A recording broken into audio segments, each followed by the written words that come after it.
Dren Yolisi had 4 arms and not a single reason to be excited about his job. He sat in the deepest basement of the Galactic Concord's Legal Antiquities Division, surrounded by data crystals older than most living civilizations. And he did what he always did.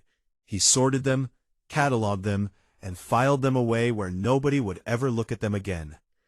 The Concord was a vast thing, a sprawling alliance of over 4,000 species, held together by treaties and trade agreements and a shared understanding that war was bad for business. And somewhere in the belly of that great machine was Dren, a Selthari archivist with aching joints and a cup of cold stimulant broth that he kept forgetting to drink. He had been at this particular job for 11 years, and in that time not a single soul had visited the archive in person. Today was supposed to be no different.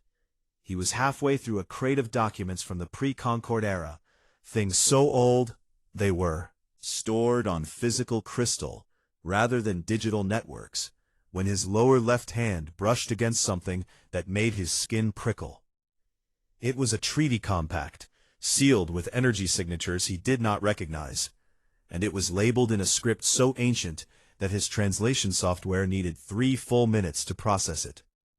The header read, Compact 1 Null Terran. Dren frowned and leaned closer, his reading lenses sliding down his flat nose. The compact was not long, only a few hundred lines of legal text, but as he read it, his 4 hands slowly stopped moving, and his breath came to a halt somewhere between his lungs and his throat. The document had been drafted during something called the Vanar Recursion, a crisis so old that Dren had never even heard of it, and it had been signed by 3 elder species, the Aelith, the Toruun, and the Sevkalis, being so ancient that most of the Concord considered them myths, or at best reclusive legends. Designated, a single world under a classification that Dren had never seen used anywhere else in the entire legal framework of galactic civilization. Emergency use only, existential threat response asset. The world was called Earth, and the species was called human. Dren read the clause 3 times to make sure he was not hallucinating. The legal language was dense, but the meaning was brutally clear. Do not contact this species unless all other options have been exhausted. Do not integrate them into the standard galactic community. Do not provoke them. Do not educate them beyond what is necessary for basic coexistence. And above all, do not under any circumstances give them a reason to fight, unless you are prepared for what follows. The treaty had not been signed by humans. It had been signed about humans, on their behalf, without their knowledge or consent, by species that had apparently been watching Earth from a distance for thousands of years before. First contact ever happened. Dren put the crystal down with trembling hands. He knew about Earth, of course. Everyone did, in the way that everyone knows about that one odd neighbor at the end of the corridor, who keeps strange hours and makes unusual noises. Earth had been contacted in 2091, had politely declined full Concord membership, and had existed, since then, in a state of quiet semi-isolation, trading occasionally, attending diplomatic functions rarely, and generally being considered a harmless curiosity by the wider galaxy.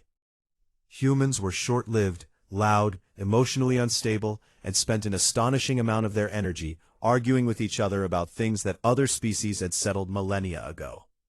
Nobody took them seriously. Nobody was afraid of them.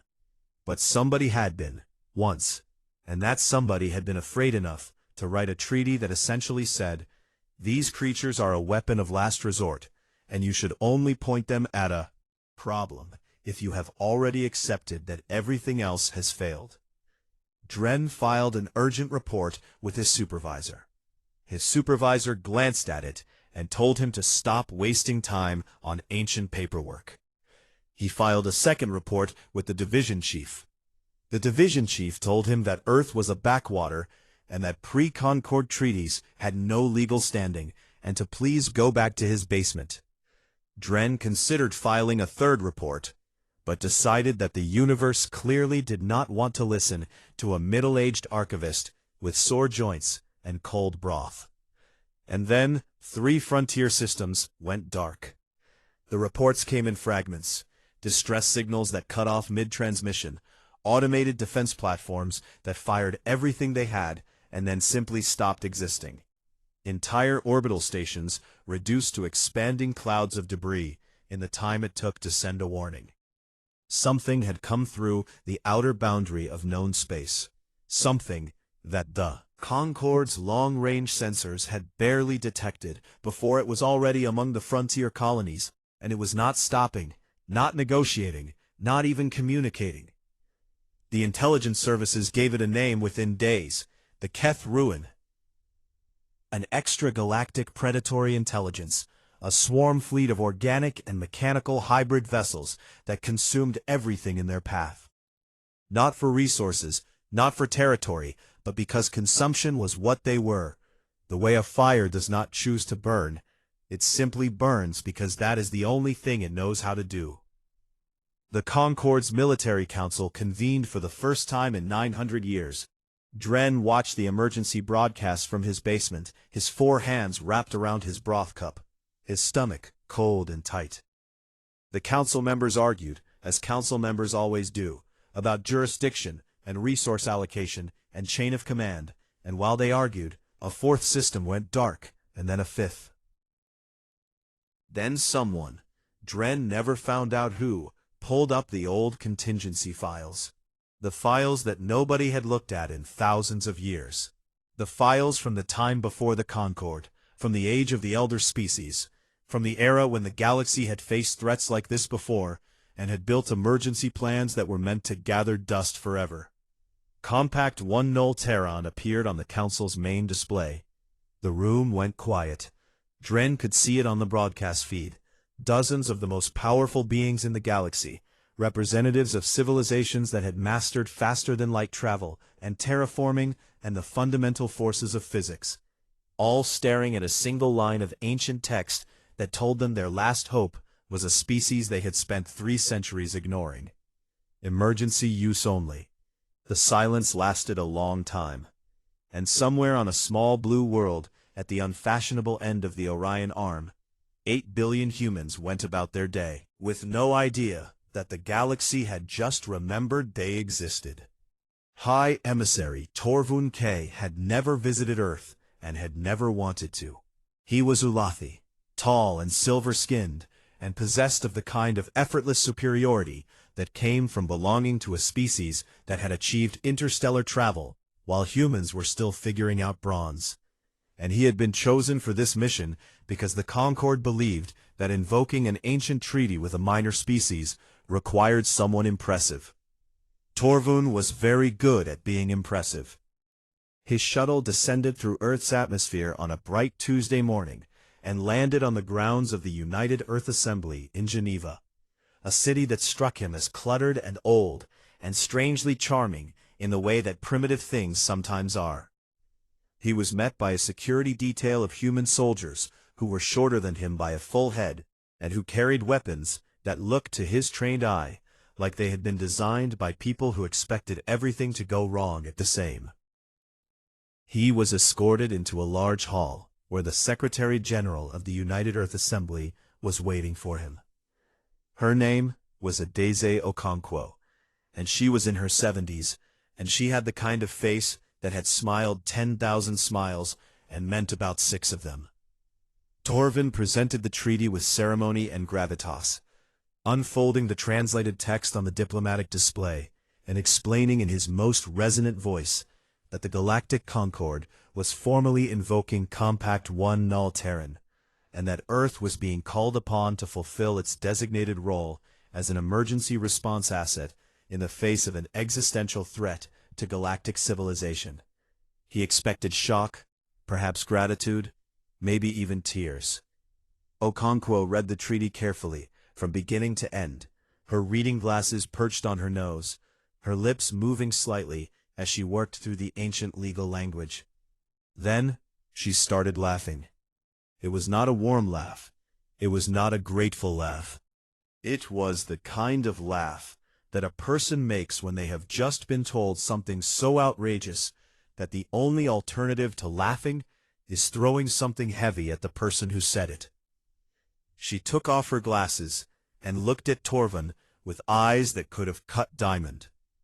She told him very calmly that Earth had never signed this treaty, that no human being had ever been consulted, that 3 alien species had apparently decided thousands of years ago to classify all of humanity as a doomsday weapon, without bothering to ask anyone on the planet whether they were comfortable with that designation, and that if the Concord thought they could walk into Geneva and wave a piece of ancient paperwork and conscript 8 billion people into a war they had no part in starting, then the Concord was welcome to take that paperwork and put it somewhere anatomically creative.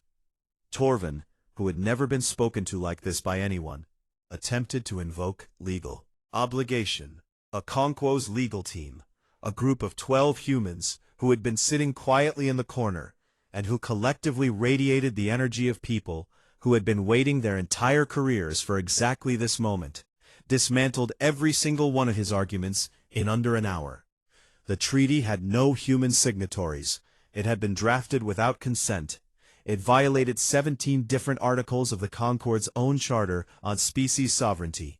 And even if none of that mattered, it had been written by species that no longer actively participated in galactic governance. It was, in the words of the lead counsel, worth less than the crystal it was etched on. But Okonkwo was watching Torvald's face while her lawyers worked, and she could see something behind the polished silver confidence. She could see fear. When the legal demolition was finished, she asked Torvald quietly to sit down and to tell her the truth about what was happening on the frontier. He told her about the Keth ruin, about the systems that had gone dark, about the 4 fleet engagements that the Concord had lost, about the refugee convoys that were flooding inward from the outer systems, about the projections that suggested the Keth would reach the Concord's core worlds within 18 months if nothing changed. He told her that the most advanced military forces in the known galaxy had thrown everything they had at the Keth, and that the Keth had simply absorbed it and kept coming.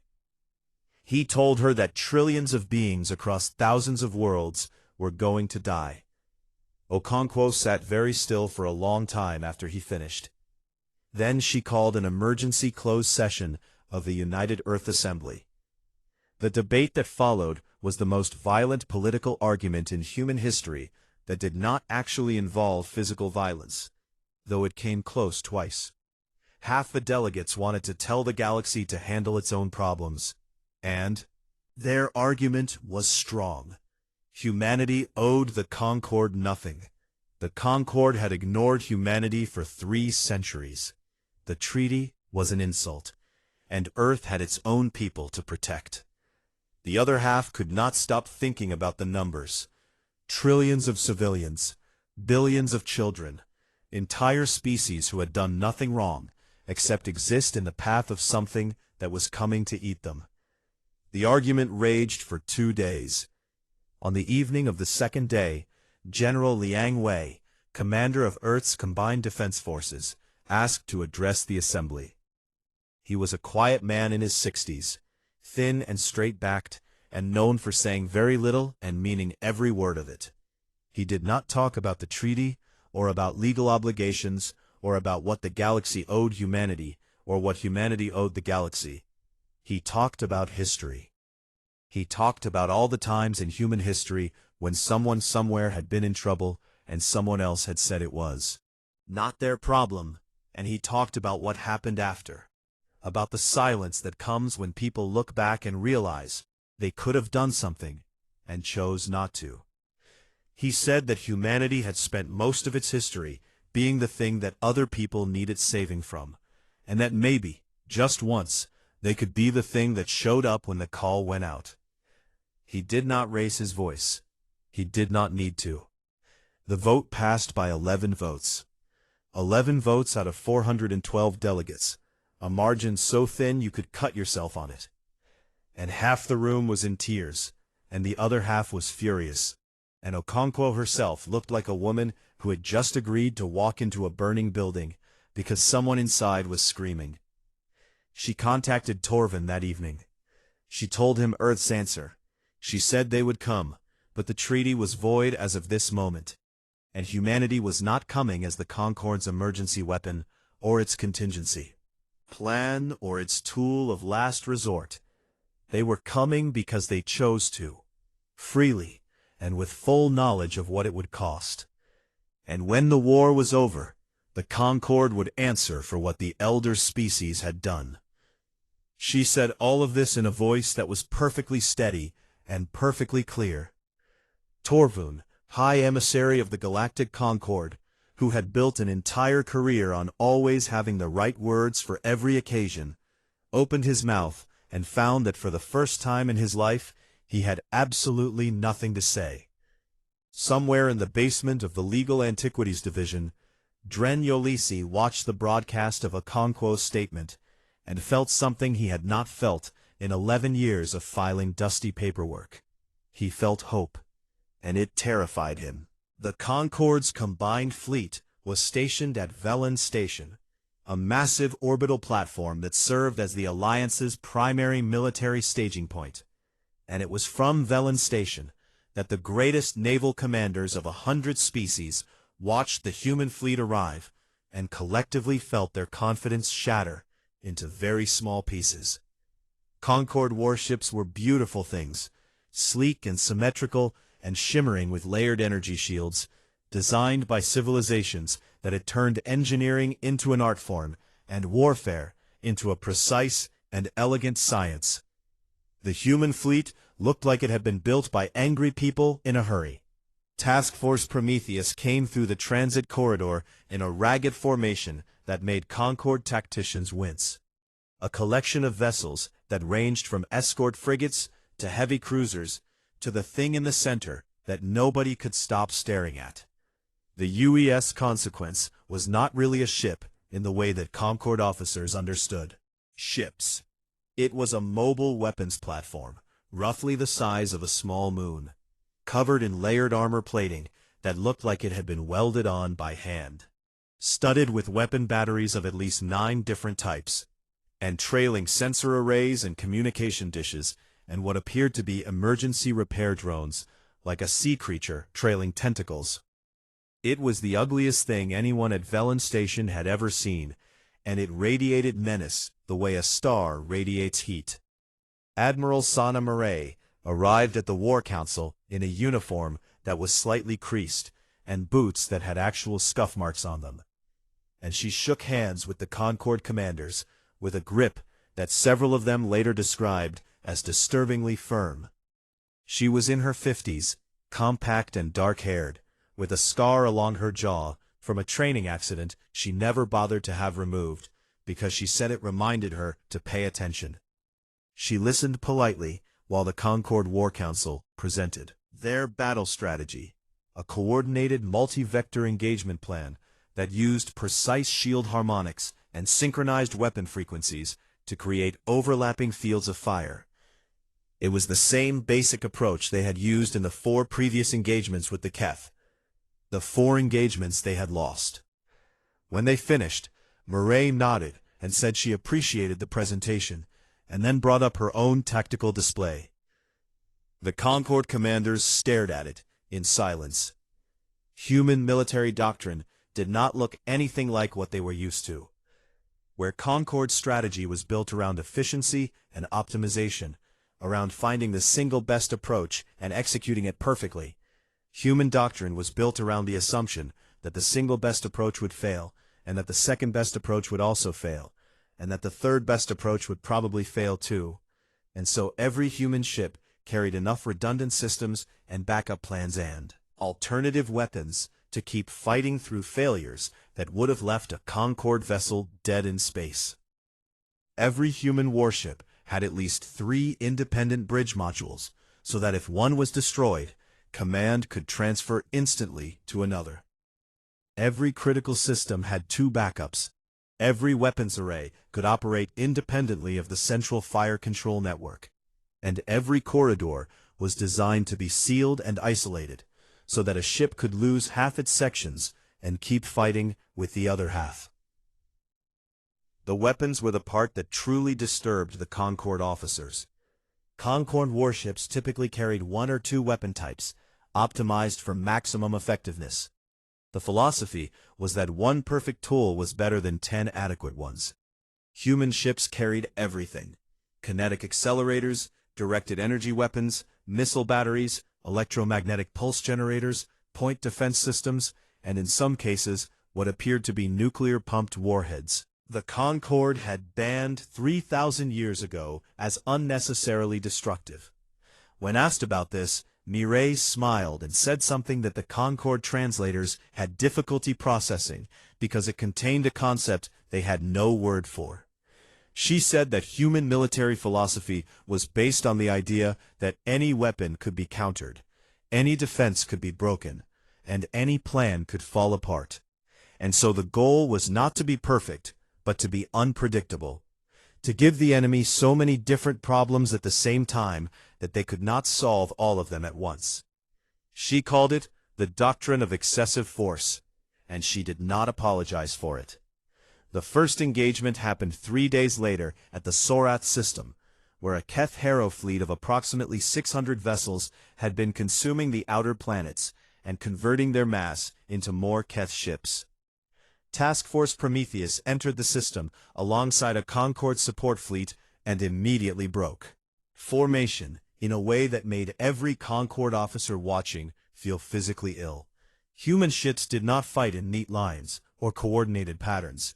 They fought in loose, shifting groups that reformed constantly, each ship acting semi-independently within broad tactical guidelines, making decisions at the local level faster than any central command structure could. The Keth did what they had done in every previous engagement.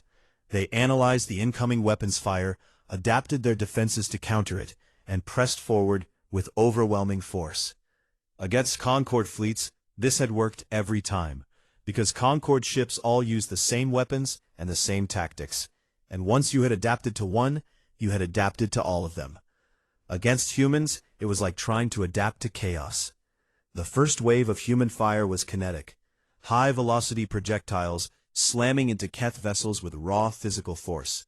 The Keth adapted their hulls to absorb the impacts within minutes. And then the humans switched to directed energy weapons that cut through the adapted armor like it was not there. The Keth began adapting to the energy weapons, and the humans switched to missiles, then back to kinetics, but at different velocities and angles. Then electromagnetic pulses that scrambled Keth coordination. And then something happened that no species in the Concorde had ever considered doing. Human Marines in powered combat armor launched from their ships in boarding pods, crossed the space between the fleets in pressurized shells no bigger than a ground vehicle, breached the hulls of Keth vessels, and went inside. They fought the Keth hand-to-hand in the corridors of their own ships. The Keth had never encountered a species that would willingly board an enemy vessel during active combat, had never imagined that any sane being would launch themselves across a battlefield in a metal box to fight an alien horror in close quarters. Internal defenses were not built for it. When a human cruiser took critical damage, the crews sealed the destroyed sections, rerouted power from the backup systems, and kept fighting from the secondary bridge. And when that was hit, they fought from the tertiary bridge. And when one ship finally lost all power, the crew put on vacuum suits and continued directing fire manually through the emergency weapon controls on the outer hull. The battle lasted 11 hours. The Keth retreated. It was the first time in the entire campaign that they had pulled back from an engagement, and the shockwave of that fact rippled across the Concorde faster than any faster-than-light signal. Admiral Murray filed her after-action report in the clipped, understated style that human military officers apparently preferred, and it traveled across every communication network in the galaxy within hours. Sorath system secured, Keth forces in retreat, human casualties significant. Casualties total. Awaiting orders. In the basement of the Legal Antiquities Division on the Concorde's capital station, Dren Yolisi read the report and felt the words sink into him like stones into deep water. He looked at the ancient treaty crystal sitting on his desk, at the words, "Emergency use only," and for the first time, he understood with perfect clarity why the elder species had written them. They had known what humans were, they had known what humans could do, and they had been right to be afraid. The war spread, and so did the fear. But the fear was no longer only about the Keth. Across the Concord, species that had spent centuries thinking of humans as harmless curiosities were now watching combat footage from Sorath, and trying to reconcile the friendly, disorganized, emotionally chaotic primates they had known with the thing they were seeing on their screens. Humans laughed during combat. Not cruel laughter, not the laughter of beings who enjoyed killing, but the wild, breathless laughter of people who were terrified and furious and alive, and somehow found something in the middle of all that horror that struck them as absurd. They named their weapons the way other species named their children. They painted words and pictures on the hulls of their warships. They sang songs in the corridors between battles. And when their comrades died, they wept openly and held each other, and then picked up their guns and went back to fight with a fury that was physically impossible to ignore. Difficult for other species to witness. The Concord had seen violent species before. The galaxy was full of predators and warriors and civilizations built on conquest. But human violence was different in a way that most species struggled to articulate. It was not cold, and it was not efficient, and it was not dispassionate. It was emotional, deeply and ferociously emotional, as if every human who fought was carrying inside them not just the tactical objective, but every person they had ever loved, and every wrong they had ever witnessed, and every time they had been told that they were not enough.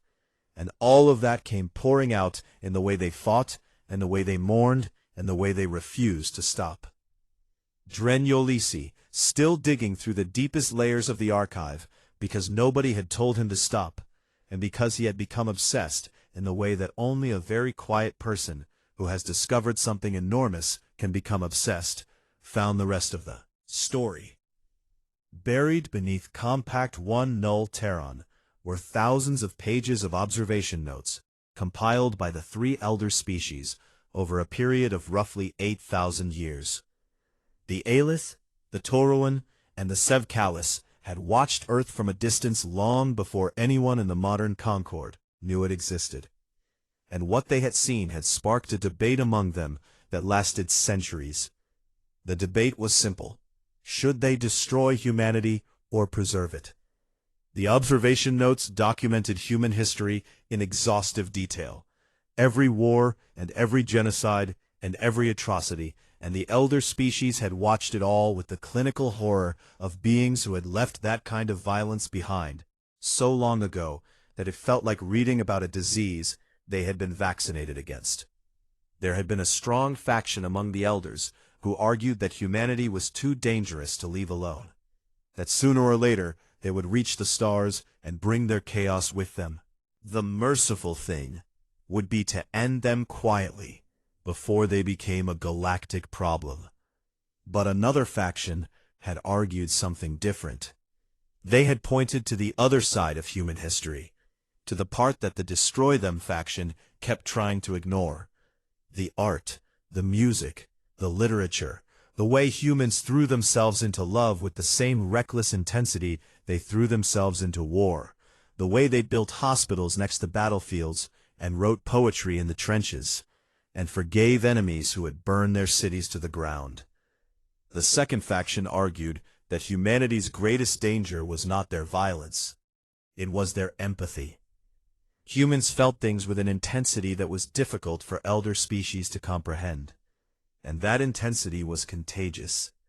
Other species exposed to humans for extended periods began to change, began to feel more deeply, began to question the careful rational detachment that galactic civilization was built on. Elders feared that if humans were ever fully integrated into the galaxy, they would not conquer it with weapons, but with emotion, that slowly and inevitably the tidy, ordered structure of interstellar civilization would begin to crack as species started to feel things they had spent millennia learning not to feel. And so they had compromised. They would not destroy humanity, but they would contain them, file them away under a classification that ensured they would only be released when the situation was so desperate that the risk of human emotional contamination was outweighed by the need for human ferocity. Emergency use only. Dren read the notes with a growing sense of shame that he could not fully explain. Meanwhile, the war reached its crisis. The Keth ruin had taken enough systems to establish a foothold, and now they deployed their central intelligence, the Keth Nexus, a moon-sized organic processing node that served as the brain and heart of the entire swarm, a thing of impossible complexity that coordinated every Keth vessel across light-years of space, and that pulsed with a dark biological rhythm like the heartbeat of something that should not exist. If the Nexus established itself permanently near the Concord's core systems, the Keth would become self-sustaining in this galaxy, and the war would shift from difficult to unwinnable. General Liang Wei presented Operation Black Candle to the Combined Command Council. The plan was brutal in its simplicity. A massive diversionary attack would draw the main Keth fleet away from the Nexus, while a strike team penetrated the Nexus itself and destroyed it from within. The diversionary attack would require a fleet large enough to convince the Keth that it was the main assault, and everyone in the room understood what that meant. The diversionary fleet would be outnumbered and outgunned, and the odds of survival were not good. Liang Wei asked for volunteers. Response broke something open inside the Concord officers who witnessed it. Human soldiers and sailors and pilots stepped forward in numbers that exceeded the requirement by a factor of 3, not because they were ordered to, not because they did not understand the odds, but because they understood them perfectly and came forward anyway. When a Concord journalist asked a young Marine named Corporal Ife Adeyemi why she had volunteered for what was essentially a suicide mission, she thought about it for a few seconds and then said, "Because somebody has to, and we are already here." The quote spread across the galaxy within hours, and then something happened that nobody expected. Concord's species began volunteering alongside the humans. Not many at first, a handful of Selthari engineers and a squadron of Ulathi pilots and a company of Drayan ground troops, but the number grew as the hours passed, as if something in the human willingness to die for strangers had sparked a shift in the galaxy. Cracked open a door that the Concorde had kept locked for a very long time. For the first time in the war, it was not just humanity against the Keth. It was the galaxy standing up together, messy and scared and furious, the way humans had always stood up. On the night before the fleet departed, Secretary General Okonkwo received a private communication on a frequency that had not been used in thousands of years. The message was from the last surviving Aelith Elder, a being over 11,000 years old, who had been alive when the original treaty was written, and who had voted to preserve humanity rather than destroy them. The message contained a single line: "We were afraid of what you would become, and we should have been afraid of what the galaxy would become without you." Okonkwo read it twice, then closed her eyes, then forwarded it to General Liang Wei with no comment. He read it in his quarters aboard the strike team's flagship, and sat with it for a long time in the dark. Then he stood up and put on his armor and went to join his soldiers. The fleet launched at dawn, Concord Standard Time, and the galaxy held its breath. The space around the Keth Nexus was the color of a bruise, dark purples and sick greens, where the Nexus's energy field warped the light from nearby stars. And into that wounded sky came the largest fleet the galaxy had ever assembled. Operation Black Candle began with Admiral Sana Murray aboard the UES Consequence, leading the diversionary force directly into the throat of the Keth's main armada. She had volunteered for this command personally, had refused every suggestion that she direct the battle from a safe distance. and when her flag captain had pointed out that an admiral's life was strategically valuable, she had looked at him and said that so was every life in the fleet, and that she was not going to ask anyone to do something she would not do herself. The Keth main fleet numbered over 2,000 vessels, and they moved like a single organism, shifting and reforming and adapting in real time to every threat, a swarm intelligence that had consumed civilizations older than the Concorde, without ever slowing down. The diversionary fleet was 800 ships, human and Concorde together, and they hit the Keth line like a fist hitting a wall. The battle was a nightmare of light and metal and fire. Human ships fought the way they always fought, messy and furious and unpredictable, cycling through weapons and tactics faster than the Keth could adapt. And beside them, the Concorde ships fought with a desperate courage that surprised even their own crews, as if the presence of the humans beside them had unlocked something that years of careful training and elegant strategy had never reached. Ships died on both sides, exploding in silent flashes that lit up the dark space like brief, terrible stars, and each flash was a crew, was people, was someone's friends and family and future burning away into nothing, and the fleet kept fighting, because that was what they had come to do. Mireille commanded from the bridge of the Consequence with a calm that her officers later described as inhuman, which was ironic because it was the most human thing about her. The ability to be terrified and heartbroken and still do the job. 3 hours into the battle, the Consequence took a direct hit that tore through the primary hull and killed 60 crew members in an instant. And Mireille transferred command to the secondary bridge without missing a word of her next order. 5 hours in, the secondary bridge lost power, and she moved to the tertiary command center, a cramped emergency room deep in the ship's core that was never meant to run a fleet engagement, and she kept fighting. She sent one final transmission to the fleet on an open channel, and the words were simple: "Make them remember us." The diversionary force held the line for 7 hours, 3 hours longer than anyone had projected, and in those 3 hours the strike team did what it had come to do: assault on the Keth nexus personally, because he had decided somewhere in the quiet of his quarters the night before that he was done sending people into places he was not willing to go himself. The strike team breached the Nexus's outer shell in armored boarding craft, cutting through layers of organic hull material that healed itself almost as fast as they could damage it. And they fought their way inward, through corridors that pulsed and shifted, like the insides of a living thing. The resistance was fierce.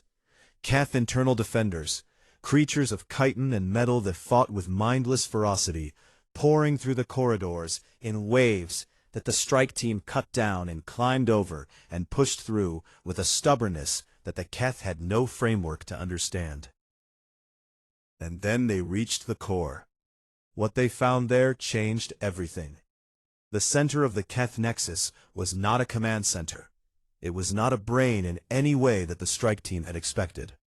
It was a library, a vast organic archive that held the accumulated memories and experiences and cultures of every civilization the Keth had ever consumed.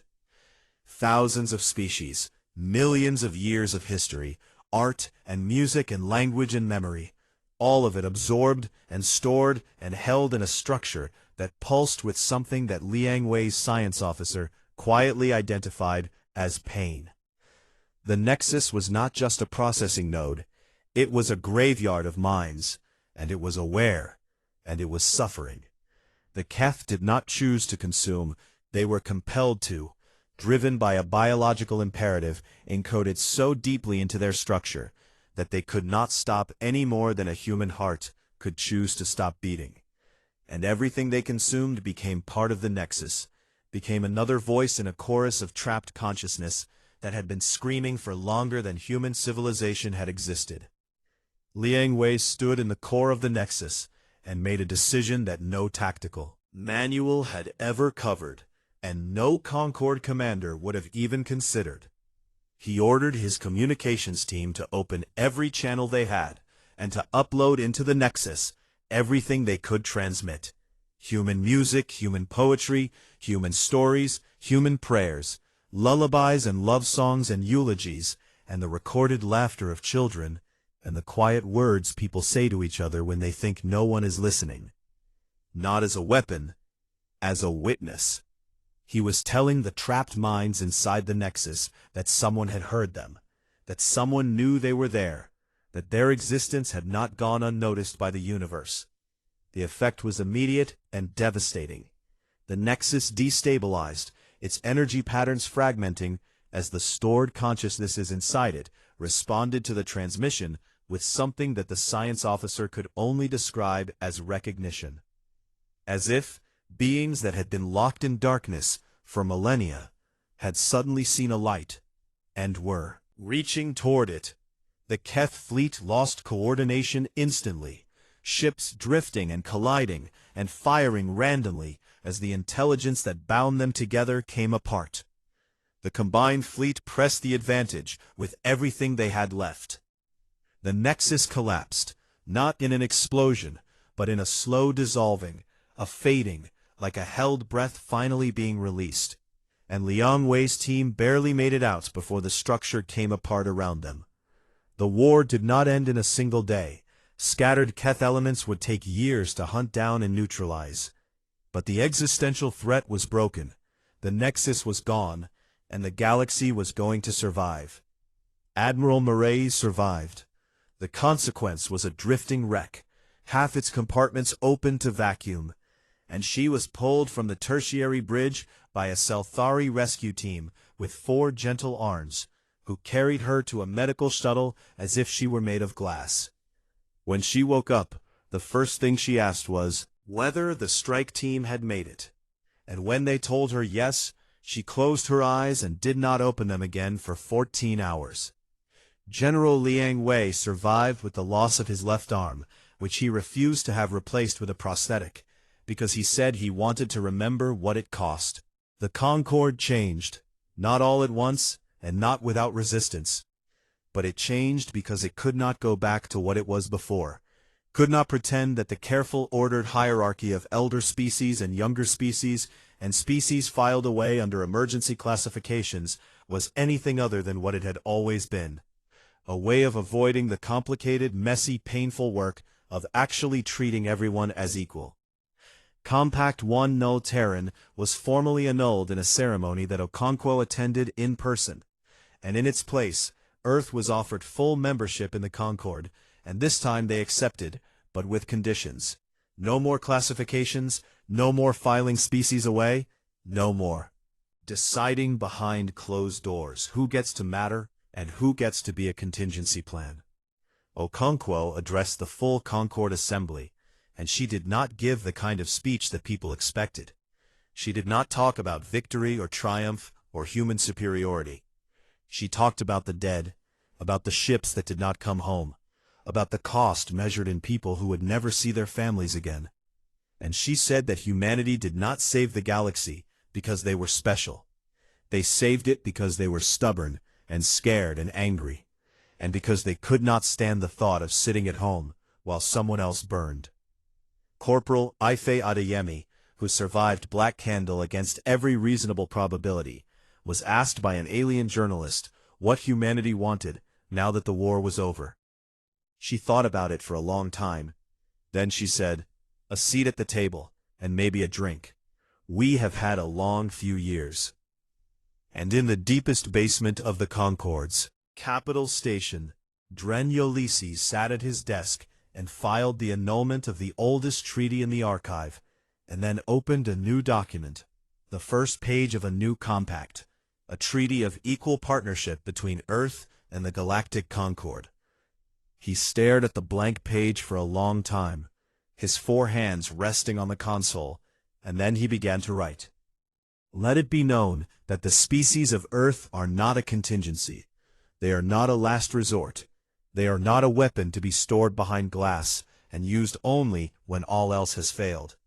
They are neighbors and allies and friends, chaotic and infuriating, and loud and emotional, and brave beyond any reasonable expectation. And this galaxy does not file them away. This galaxy does not put them in a drawer and forget them until it needs them.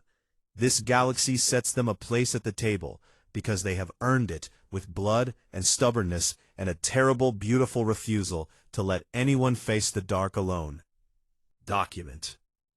He leaned back in his chair, and for the first time in 11 years of sitting in that basement surrounded by the forgotten paperwork of a galaxy that had almost died, Dren Yolisi smiled.